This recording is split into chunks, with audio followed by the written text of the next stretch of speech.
Another large cargo of cocaine seized at Kingston Terminal. This is Undiluted News. Mikey Bones reporting.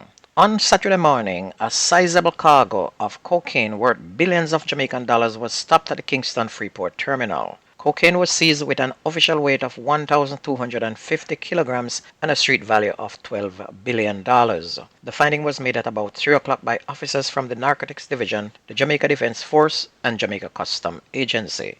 The cocaine was found among the cargo of a vessel which arrived from Colombia. Meanwhile, the NCB employee who was jailed in connection with a multi-million-dollar fraud racket will be questioned by fraud squad investigators at the bank's Ocho Rios branch today. The 35-year-old was arrested last week on suspicion of stealing 35,000 US or approximately 5 million Jamaican dollars from a client's account. It is said that the NCB employee is accused of forging a customer's signature on a debit instrument between July and October of last year, debiting the customer's account and then diverting the money to her account as well as the account of other persons.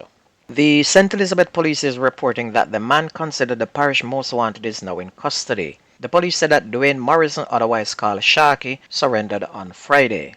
Morrison was wanted in connection to the murder of Everton Spence and was named a person of interest in several other murders, shootings, robberies and break-ins committed in the parish.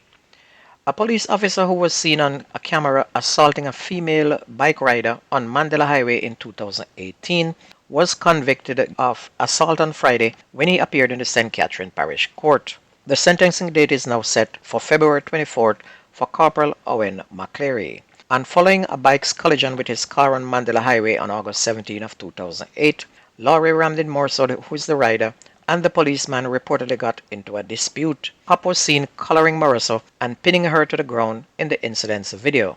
The policeman handcuffed the woman when she fell unconscious and then dragged her limp body across the street. She was later charged with resisting arrest and malicious destruction of property, but the charges were dismissed by the court following an application by her attorney, Christopher Townsend.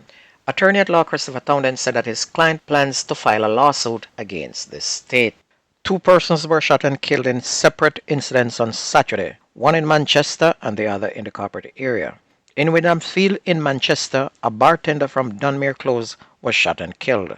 She has been identified as 42-year-old Nikisha Harrison. The reason for Mrs. Harrison's slaying remains unknown to investigators.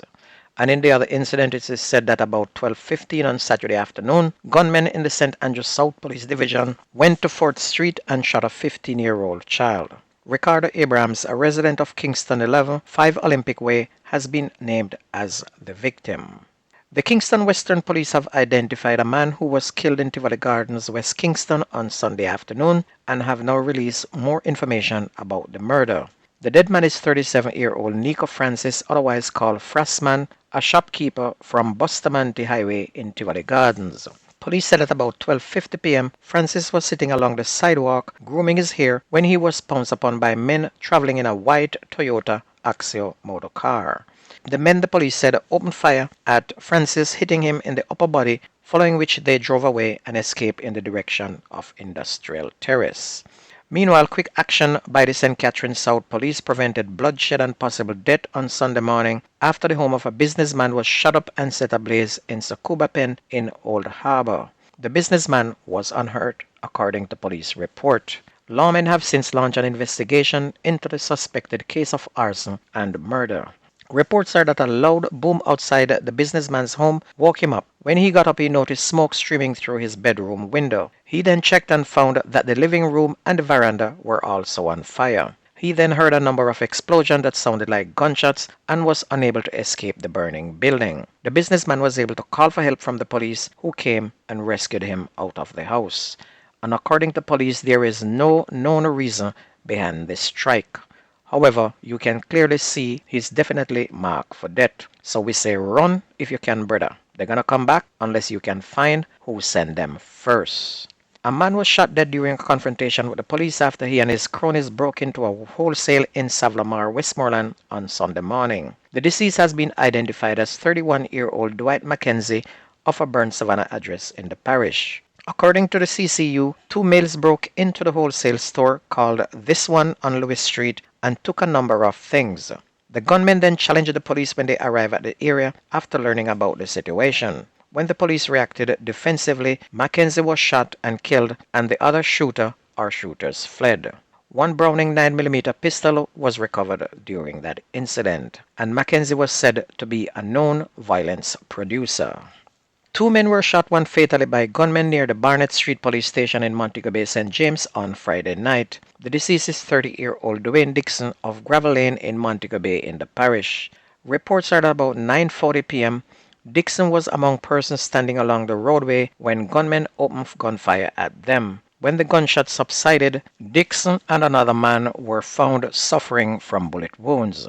They were assisted to the hospital where Dixon was pronounced dead and the other man was admitted in stable condition. An investigation is now underway into that incident. On to sports, the Alda Costa Cup team won 3-2 on penalties at the National Stadium Saturday evening, giving the rural schools bragging rights after the resumption of the All-Manning Alda Costa Cup schoolboy football season finale after a long absence. After regulation time, the game, which included the finest of the previous schoolboy football season, concluded 2-2 in front of an enthusiastic crowd at the National Stadium. Kevon Wilson of Jamaica College, a member of the All-Manning squad that represents the finest that St. Catherine and the corporate area have to offer, scored the game's first goal in the 21st minute. And after a fantastic cutback by Mona Zane Pinnock, Wilson, the son of Paula Williams, a former national player, finished well from close range. Malachi Dixon of Clarendon College, who was named player of the game, calmly sunk the Alda Costa Kings equalizer in the 31st minute, and with a stunning solo effort, Duwan Richards gave the All-Manning team the lead once again in the 39th minute, giving them a 2-1 advantage at the break. And there was another instance of questionable defending from the All-Manning unit, which allowed Marcus Reed to level the score at 2-2 in the 51st minute. On to Premier League, Cavaliers beat Portmore 2-1 last night. Mullins United and Harbourview drew 0-0, while Humber Lions with a roar beat Chapelton Maroons 3-0. Dunby Hoddle put on a 4-2 beating on Arnett Gardens, and tonight we'll see Mount Pleasant and Jamalco, while Waterhouse is going to buck up in a Tivoli Gardens, and those details will be brought to you tomorrow. And please remember that if you ever miss the news on this radio station, just go to YouTube and type in Jamaican Undiluted News. You listen, you like, and subscribe. Also hit the notification bell that as soon as we upload, you'll be the first to get it. That's news and sports on your favorite radio station. This is Mikey Bones. Have a wonderful day, everybody. I gone.